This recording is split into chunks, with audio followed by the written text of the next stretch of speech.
Eh bien salut tout le monde, c'est Flo, j'espère que vous avez la forme, alors on va voir les meilleurs processeurs du moment. Donc peut-être que vous avez envie de changer de configuration prochainement, moi ça va être mon cas par exemple en début d'année, et on va voir justement la sélection du moment, donc ceux que je conseille, ma sélection, donc il y en aura pour tous les budgets, il y aura du AMD, du Intel, donc il n'y aura vraiment pas de jaloux, je vais comparer les deux dans le même gamme de prix, donc c'est parti, on va voir ça ensemble.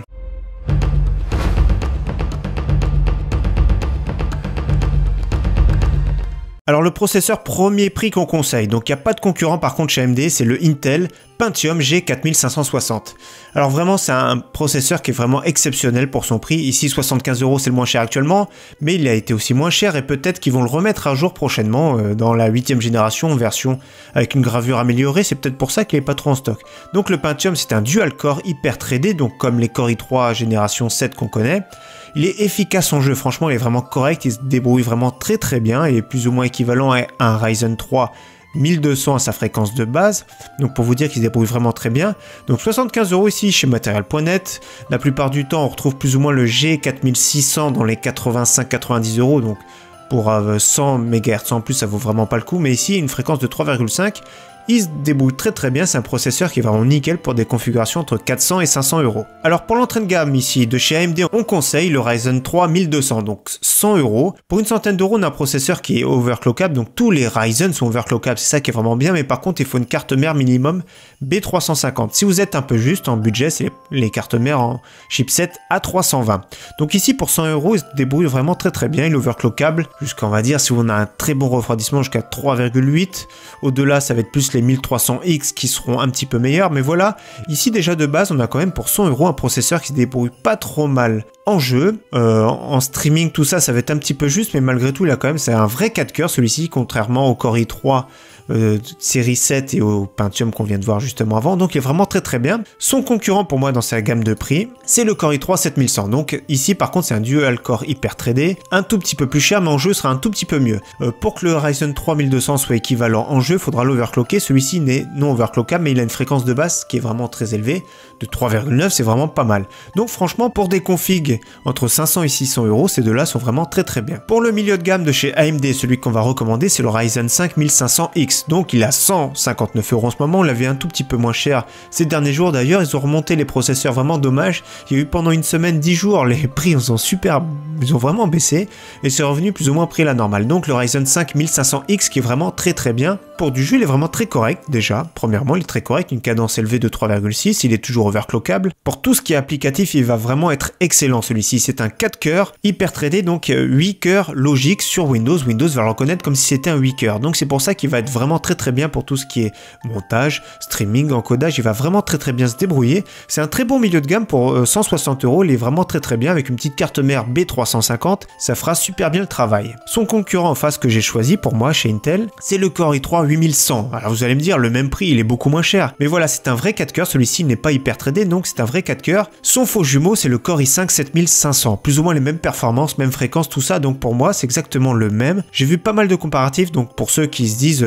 c'est un Core i3, c'est pas terrible, mais c'est équivalent à un Core i5 7500. En jeu, il se débrouille un petit peu mieux que le Ryzen, donc déjà, une valeur sûre. Ce qu'on va dire, c'est que les Ryzen en général sont un petit peu moins bien en jeu, mais tout ce qui est applicatif sont au-dessus, donc après, c'est suivant votre choix. En général, Intel sont mieux en jeu, mais forcément, les Ryzen ont beaucoup de cœur, donc prochaine génération. Intel veut rattraper ce retard, d'ailleurs, j'ai entendu parler qu'Intel veut rattraper ce retard, donc ça, c'est à tenir compte, c'est que les prochaines générations, génération 9 chez Intel, auront beaucoup plus de cœur pour rattraper le retard de chez Ryzen. J'ai entendu dire également, tant on parle des Ryzen, c'est que la plateforme elle va évoluer jusqu'à 2020, donc la plateforme AM4 qu'on connaît actuellement, donc il y aura le Ryzen 2 qui sera compatible si on achète une carte mère actuellement, et le Ryzen 3, donc ça c'est vraiment cool, parce qu'on peut pas acheter régulièrement des cartes mères sans arrêt, donc on peut juste changer le processeur avec une mise à jour, ça c'est vraiment bien, c'est une bonne nouvelle. Donc ce Core i3 8100, pour le moment il est pas mal, mais il sera beaucoup mieux prochainement, donc à la rentrée, l'année 2018 plutôt,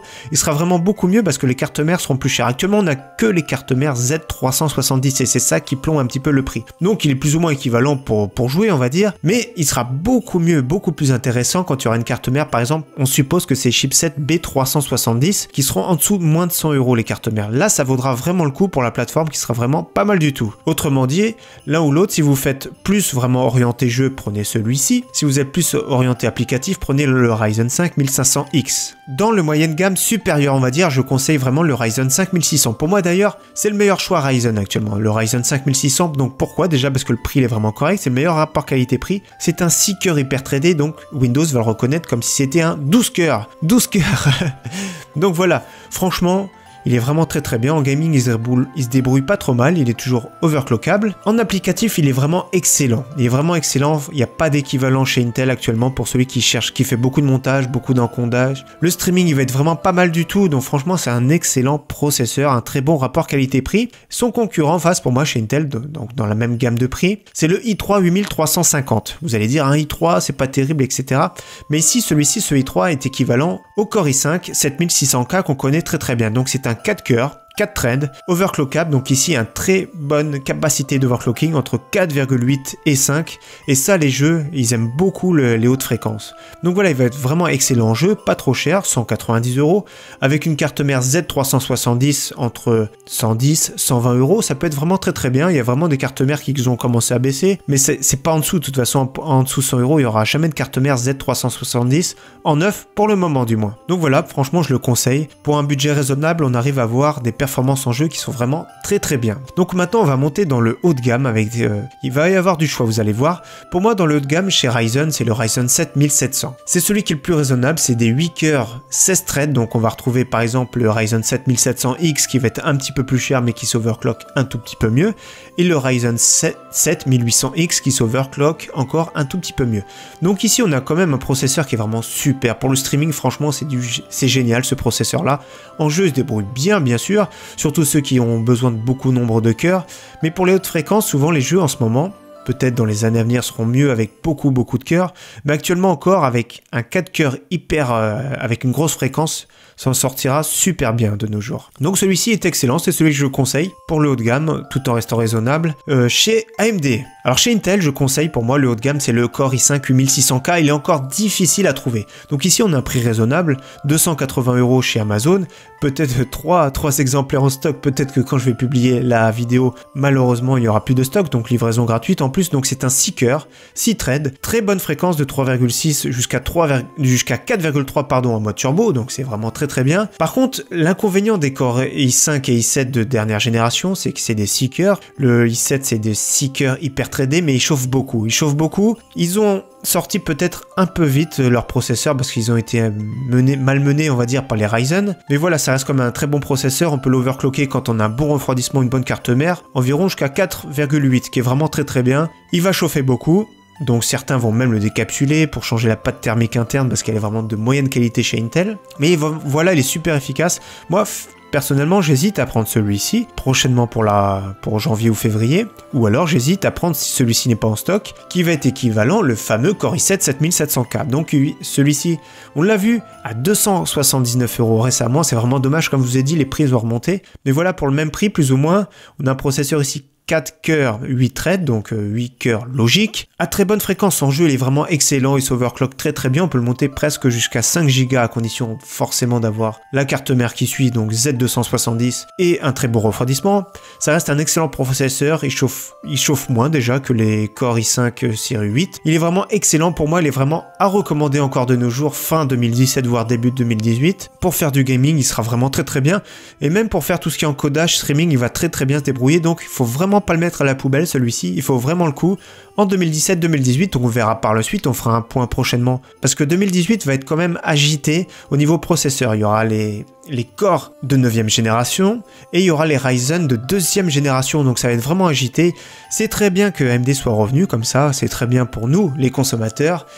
Ça fait plaisir quand même parce que les prix n'ont pas non plus explosé, hormis quand il y a eu des ruptures de stock. Mais voilà, franchement, ça vaut vraiment le coup. Les processeurs ont quand même pas mal évolué grâce à AMD notamment. Malheureusement, la RAM est encore chère, donc 2018, il y aura une augmentation de la production début 2018. Donc ça va être bien, donc faut compter à peu près 3-4 mois, peut-être au printemps, les prix vont commencer à baisser pour la RAM. En tout cas, j'espère que cette sélection vous aura plu. Si pour moi vous avez quand même un souci ou si ça vous convient pas, n'hésitez pas à le partager en commentaire. Si j'ai oublié quelque chose, une référence qui est vraiment pas mal, mais pour moi, je pense avoir fait le tour, pour moi c'est correct. AMD qui est en général meilleur en applicatif, Intel est un petit peu meilleur en jeu. Donc après, c'est à vous de voir suivant vos usages. En tout cas, merci à tous, à très bientôt. Ciao, bye.